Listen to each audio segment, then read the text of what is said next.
سارے مکہ والوں کی مانتے کس کے پاس ہیں؟ محبوب پیغمبر علیہ السلام کے پاس ہیں۔ تو گویا کہ آقا علیہ السلام کی ذاتی دشمنی کسی کے ساتھ نہیں تھی، ذاتی اختلاف کسی کے ساتھ نہیں تھا، کوئی ذاتی جھگڑا نہیں تھا۔ اب اختلاف کھڑا ہوا، اب جو ہے سامنے سے مخالفین کھڑے ہوتے ہیں، سامنے سے دشمن پیدا ہوتے ہیں۔ یہ پہلا لمحہ تھا جب محبوب پیغمبر علیہ السلام کے لیے بد دعا کی گئی، تبا لک یا محمد صلی اللہ علیہ وآلہ وسلم۔ بد دعا دی ابو لہب نے، کہا تیرا ستیہ ناش ہو جائے، تو برباد ہو جائے، تیرے ہاتھ جو ہیں وہ شل ہو جائے، اس پیغام کے لیے تو نے ہمیں بلایا ہے۔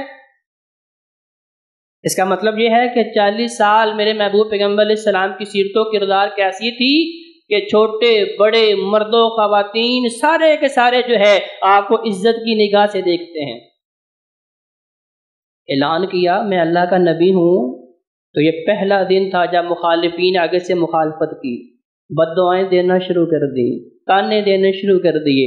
اب 10 سال تک محبوب پیغمبر علیہ السلام نے یہ مشکلات دیکھیں، ان مع العسر یسرا، تنگیوں کے بعد آسانیاں ہیں۔ اب یہ مشکلات والا پیریڈ گزر رہا ہے، 10 سال، جس میں شیب ابی طالب کے اندر محصور ہونا بھی ہے، سوشل بائیکاٹ بھی ہے، تانے بھی ہیں، گالیاں بھی ہیں، حتیٰ کہ وقت آیا کہ آپ کے سب سے بڑے معاون حضرت خدیجہ الکبریٰ رضی اللہ تعالی عنہا اور آپ کے چچا، یہ دونوں معاون گھر کے اندر بھی گھر کے باہر بھی، جو جانی لحاظ سے بھی مدد کرنے والے ہیں، مالی لحاظ سے بھی مدد کرنے والے ہیں، اب دونوں کا انتقال ایک ہی سال میں ہو جاتا ہے۔ اعلان نبوت سے لے کے 10 سال تک، 10 سال کا اتنا لمبا عرصہ اللہ نے اپنے محبوب پیغمبر علیہ السلام کو بھی مشکلات کے اندر رکھا۔ 10 سال۔ آج ہمیں 10 منٹ کی بھی تکلیف ہونا تو کہتے ہیں ابھی اللہ پتہ نہیں میری سنتا ہے کیوں نہیں، پتہ نہیں اللہ میری کیوں نہیں سن رہا۔ لوگوں کو دیکھ رہے ہوتے ہیں، فلاں کو تو کبھی سر درد نہیں ہوا، فلاں کو تو کبھی کوئی تکلیف نہیں آئی، فلاں کے لیے تو کبھی کوئی پریشانی نہیں آئی۔ دیکھیں امام الانبیاء ہیں، خاتم النبیین ہیں، سارے انبیاء کے بھی سردار ہیں، جن کے لیے انبیاء بھی دعائیں کرتے رہے، اللہ ہمیں اس کا امتی بنا، جس کے بارے میں رب نے اپنے انبیاء سے بھی عہد و پیمان لے لیے۔ اگر آپ کے دور نبوت میں آئے گا، اس وقت آپ نے اپنے مشن کو جاری نہیں رکھنا، اپنی نبوت اور رسالت کو نہیں چلانا، بلکہ ان کی مددگار کی حیثیت سے، ان کے امتی ہونے کی حیثیت سے ان کے ساتھ چلنا ہے۔ آج تھوڑی سی مشکلات آتی ہیں تو رونا پیٹنا شروع کر دیتے ہیں، ماویلا کرتے ہیں، ایک دوسرے سے اپنی پریشانی شیئر کرنا۔ اس کا مطلب یہ نہیں ہے کہ انسان نہ قدری یا نہ شکری کر رہا ہے، اس کا مقصد یہ بھی ہو سکتا ہے کہ بھئی میرا بھائی جس کے سامنے میں بتا رہا ہوں کہ میں اس تکلیف میں ہوں، میں اس کرب کے اندر ہوں، ممکن ہے کہ وہ مجھے کوئی ایسا مشورہ دے دے جس سے مجھے فائدہ ہو۔ اب تکلیفوں کے اندر جو سینہ کو بھی کرتے ہیں، اپنے کپڑے پھاڑ لیتے ہیں، اپنے رخسار پیٹتے ہیں، نوحے گانا شروع کر دیتے ہیں کہ بھئی فلاں بھی فلاں، وہ بھی مجھ سے رخصت ہو گیا، میرا فلاں رب نے چھین لیا۔ اب یہ جاہلیت کی چیزیں ہیں جن کے بارے میں محبوب پیغمبر علیہ السلام نے فرمایا تھا کہ میں جاہلیت کی رسموں کو ختم کرنے کے لیے آیا ہوں۔ ان 10 سالوں میں محبوب پیغمبر علیہ السلام کے بیٹے بھی رخصت ہوئے۔ آقا علیہ السلام کو بتایا گیا کہ آپ کا لقطۂ جگر ابراہیم سکرات موت کے اندر ہے، آقا علیہ السلام نے انہیں اٹھایا ہوا ہے اور ان کی روح جسم سے پرواز کر گئی ہے۔ آقا علیہ السلام کی آنکھوں سے آنسو نکلتے ہیں۔ صحابہ نے کہا یا رسول اللہ آپ بھی رو رہے ہیں؟ کہا یہ رونا اسلام کے منافی نہیں ہے، یہ تو ایک بشری فطری تقاضا ہے، رونے سے رب نے منع نہیں کیا، لیکن ہم اپنی زبان سے وہ کلمات نہیں نکال لیں گے جس طرح مشرکین مکہ نکالا کرتے تھے۔ ہم اس طرح کی جزا فضا نہیں کریں گے کہ رب نے دیا رب نے چھین لیا۔ حالانکہ لوگوں نے یہ تانے بھی دیے کہ آپ ابتر ہیں، آپ کی نسل ختم ہو گئی ہے، اللہ نے بیٹے دیے تھے لیکن کم سنی میں چھین لیے۔ وہ سمجھ رہے تھے کہ آپ کی تحریک ختم ہو جائے گی، آپ کا مشن ختم ہو جائے گا، وہ یہ سمجھ رہے تھے کہ شاید تحریکیں چلانے کے لیے بیٹوں کا ہونا ضروری ہے، لیکن اللہ کا الحاکمین نے کیا بتایا، ان شانئک ھو الابتر، اے نبی آپ کے مخالفین وہ بد نسل ہیں، ان کی نسلیں ختم ہونے والی ہیں۔ اس کا نتیجہ کائنات والوں نے کیا دیکھا کہ باپ شدید دشمن ہے، گالیاں دیتا ہے، قتل کی سازشیں کرتا ہے، اللہ نے بیٹے کو ہدایت دے دی، اب وہ دینی لحاظ سے محبوب پیغمبر کا فرزند بن گیا ہے۔ آقا علیہ السلام مکہ والوں کی تکالیف دیکھیں، مشکلات دیکھیں، صعوبتیں برداشت کی، طائف میں گئے، انہوں نے بھی اچھا سلوک نہیں کیا، شریر بچوں کو پیچھے لگایا، پتھر مارے، لہو لہان کر دیا۔ اب محبوب پیغمبر علیہ السلام انتہائی پریشان ہیں۔ سورہ ضحیٰ میں بھی اللہ نے بیان فرمایا وَالضُّحَىٰ وَاللَّيْلِ إِذَا سَجَىٰ مَا وَدَّعَكَ رَبُّكَ وَمَا قَلَىٰ کہ محبوب پیغمبر علیہ السلام کے ذہن کے اندر بھی یہ خیال آ رہا ہے کہ پتہ نہیں میرا رب میری مدد کیوں نہیں کر رہا، تو اللہ نے فرمایا مَا وَدَّعَكَ رَبُّكَ وَمَا قَلَىٰ اے نبی نہ ہم آپ سے ناراض ہیں نہ ہم نے آپ کو تنہا چھوڑ دیا۔ اللہ کا الحاکمین نے پھر ایسی سیر کروائی جس جیسی سیر کائنات کے اندر نہ کسی نے کی ہے اور نہ قیامت تک کوئی کر سکتا ہے۔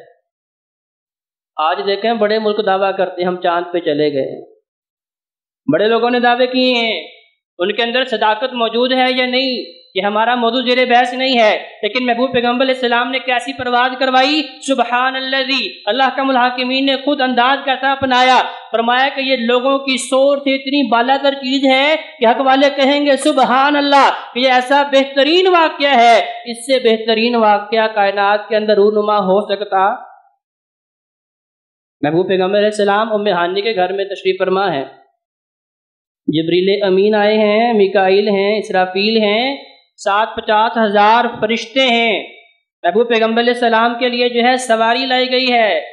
آقا علیہ السلام کو کہا کہ آپ پریشان کیوں ہوتے ہیں، آپ کی رب کی طرف سے جو پیغام تھا کہ ان مع العسر یسرا، اللہ مشکلات کے بعد آسانیاں پیدا کرتا ہے، آپ کی مشکلات والا وقت ختم ہونے والا ہے، اب آپ کی آسانیوں کا وقت شروع ہونے والا ہے۔ ما ودعک ربک وما قلی، آپ کے رب نے آپ کو تنہا نہیں چھوڑا، آپ کا رب آپ سے ناراض نہیں ہے، رب نصرت کرتا ہے، پھر کیسی کرتا ہے تو لوگوں کی سوچ سے بھی بڑی بالا تر ہوتی ہے۔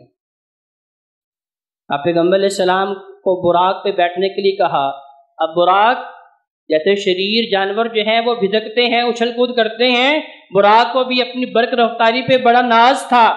جبریل امین نے اس کی مہار سے پکڑا اور جھنجھوڑا اور کہا تمہیں پتہ نہیں ہے تمہارے اوپر سواری کرنے والا کون ہے؟ جو رب کا محبوب ہے، جو سارے انبیاء کا امام ہے، جو خاتم النبیین ہے، جو شفیع المذنبین ہے، جس نے رب کے حضور التجا کرنی ہے، تو رب نے اس دن اپنے غصے کو بھی رحمت کے اندر بدل لینا ہے۔ جب جبریل امین نے اسے جھنجھوڑا تو اس کے پسینے چھوٹ گئے، حدیث کے الفاظ ہیں۔ محبوب پیغمبر علیہ السلام اس کے اوپر سوار ہوتے ہیں، وہ مسافت جس کے بارے میں مشرکین مکہ سوچ رہے تھے کہ بھئی 40 دن لگتے ہیں جاننے میں، 40 دن لگتے ہیں آنے میں، گویا کہ 3 مہینے کا سفر ہے۔ اب محبوب پیغمبر علیہ السلام کو اللہ نے آنن فانن جو ہے بیت المقدس میں پہنچا دیا۔ اس کا مطلب یہ ہوا کہ اس میں سے اہل ایمان کے لیے نکتہ کیا ہے کہ ہم جب رب کے حضور دعا کرتے ہیں تو ہم رب سے اسباب مانگ رہے ہوتے ہیں، اللہ میری فلاں مشکل کو فلاں کام کے ذریعے آسان کر دے، اللہ میری فلاں مشکل ہے فلاں بندے کے ذریعے اس کو آسان کر دے۔ اور بھائیو میرے رب کو اسباب بتانے کی ضرورت نہیں ہے، میرے اللہ کے سامنے ذریعے رکھنے کی ضرورت نہیں ہے، کیونکہ میرا اللہ تو مسبب الاسباب ہے، جب وہ کرنے پہ آتا ہے وہ بغیر اسباب کے ایسے ایسے کام کرتا ہے جو لوگوں کے لیے ایسی مثال بن جاتی ہے جس کی مثال کائنات میں کوئی دے سکتا۔ اب محبوب پیغمبر علیہ السلام کو بیت المقدس میں پہنچایا گیا، آقا علیہ السلام نے کیا دیکھا؟ صفوں کے اندر انبیاء موجود ہیں، رسول موجود ہیں، 1,24,000 انبیاء اور رسول موجود ہیں۔ آقا علیہ السلام نے جبریل سے پوچھا جبریل یہ کس کے منتظر ہیں؟ کہا یہ اپنے امام کے منتظر ہیں۔ محبوب پیغمبر علیہ السلام سوچ رہے ہیں کہ یہاں انسانیت کے باپ حضرت آدم علیہ السلام موجود ہیں، انبیاء کے جد ابراہیم علیہ السلام موجود ہیں، ذبیح اللہ اسماعیل موجود ہیں، کلیم اللہ موسیٰ موجود ہیں، حسن کا منبع یوسف موجود ہے، صبر کا پیمانہ یعقوب موجود ہے، ایوب موجود ہے، عیسیٰ موجود ہے، تو آج ان کی امامت یقیناً وہی کروائے گا جو ان میں سے بھی بہترین ہوگا، تو ان سب میں سے اعلیٰ و ارفع ہوگا۔ تو جبریل امین نے ہاتھ پکڑا، محبوب پیغمبر علیہ السلام کا مصلی امامت پہ کھڑا کر دیا۔ زیادہ جی بکار وہ کیسا روح پرور منظر ہوگا کہ انبیاء بھی میرے نبی کی امامت میں نماز پڑھ رہے ہیں، رسول بھی میرے نبی کی امامت میں پیچھے نماز پڑھنے کے لیے صف آرام موجود ہیں۔ اس کا مطلب یہ ہے، اس میں سے میرے اور آپ کے لیے نصیحت کیا ہے کہ جہاں میرے محبوب پیغمبر کی بات آ جائے گی وہاں انبیاء کی بات بھی پیش کی جا سکتی۔ آج کو یہ کہے کہ بھئی عیسائیوں کے مذہب کے اندر یہ بات موجود ہے، حضرت عیسیٰ علیہ السلام نے یہ بات کہی ہے، ہم نہیں مانیں گے۔ اگر یہ کہے جی موسیٰ کلیم اللہ نے یہ بات بتائی ہے، ہم نہیں مانیں گے، کیونکہ وہ اس وقت کے لیے بات تھی، اس کا وقت معین تھا، ان کا وقت جو ہے مقرر تھا، اب وہ وقت گزر چکا ہے، اب اللہ نے میرے پیغمبر علیہ السلام کو مبعوث کر دیا ہے جو دونوں جہانوں کے لیے رسول بن کے آئے ہیں۔ اب کسی کی رسالت نہیں چل سکتی، کسی کی نبوت نہیں چل سکتی، کسی کا پیغام نہیں چل سکتا۔ لیکن بھائیو بڑے افسوس کی بات ہے کہ آج مجھے بتایا جاتا ہے فقہاء نے بھی بڑی محنت کی ہے، آپ امام ابو حنیفہ کی بات کیوں نہیں مانتے؟ آپ امام شافعی کی بات کیوں نہیں مانتے؟ آپ امام مالک کی بات کیوں نہیں مانتے؟ آپ امام احمد بن حنبل رحمۃ اللہ علیہ کی بات کیوں نہیں مانتے؟ بھائیو سارے فقہاء کی محنتیں بہترین شاندار ہیں اور اللہ یقیناً بہترین اجر بھی دے گا۔ ہم ان سب کی وہ باتیں مانتے ہیں جو اطیع اللہ و اطیع الرسول کے ماتحت ہیں، ہم ان کی ساری وہ باتیں مانتے ہیں جو قال اللہ و قال رسول کے پرچم کے نیچے ہیں، جو ان کے مطابق ہیں، جو ان کے موافق ہیں، ان سب کی ہم بات ماننے کے لیے تیار ہیں۔ لیکن اگر ان کی کوئی بات جو ہے محبوب پیغمبر کے فرمان کے منافی ہے، رب کے قرآن کے منافی ہے، ہم ان کی بات اس لیے نہیں مانیں گے کیونکہ اللہ کا الحاکمین نے اس معراج اور اعراج جو ہے رات کے سفر کے اندر ہمیں یہ بتا دیا ہے کہ بھئی سارے انبیاء مل کے بھی اگر محبوب پیغمبر کے خلاف بات کر دیں سب کی بات چھوڑ دیں گے۔ محبوب پیغمبر کی بات چھوڑ سکتے؟ ایسا ممکن ہی نہیں ہے کہ انبیاء میرے نبی کے خلاف ورزی کریں، کیونکہ اللہ نے اس دنیا میں بھیجنے سے پہلے ہی وعدے لے لیے ہیں۔ لیکن بھائیو اگر کسی فقیہ سے، کسی امام سے لا علمی کی بنا پہ کوئی بات سرزد ہو گئی ہے، وہ سارے کے سارے یہ بات کہہ کے بری ذمہ ہو گئے ہیں کہ لوگوں ہمارے جاننے کے بعد اگر تمہارے تک قال اللہ و قال رسول آ جائے، تمہارے سامنے رب کا قرآن پیش کیا جائے، تمہارے سامنے محبوب پیغمبر کا فرمان پیش کیا جائے، ہماری بات کی کوئی حیثیت نہیں ہے، ہماری بات کی کوئی وقت نہیں ہے، ہماری بات کو دیوار پہ مار دینا، کچھ نے تو یہ بھی کہا کہ ہماری بات کو گندی نالی میں پھینک دینا، کیونکہ ہماری کیا ذات ہے، ہمارا کیا مقام ہے۔ جہاں اللہ کا الحاکمین نے اپنے محبوب پیغمبر کو مقام دیا ہے ہمیں تو نہیں مل سکتا، جو مقام اللہ نے اپنے محبوب پیغمبر کی بات کو دیا ہے وہ ہمیں حاصل نہیں ہو سکتا۔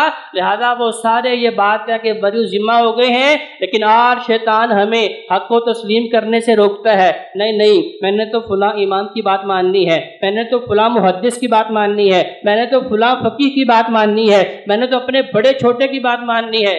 بھائیو یہ ساری باتیں چھوڑ دیں، اگر نہیں چھوڑتے اس کا مطلب یہ ہے کہ میں قرآن اور محبوب پیغمبر کے فرمان کا منکر ہوں۔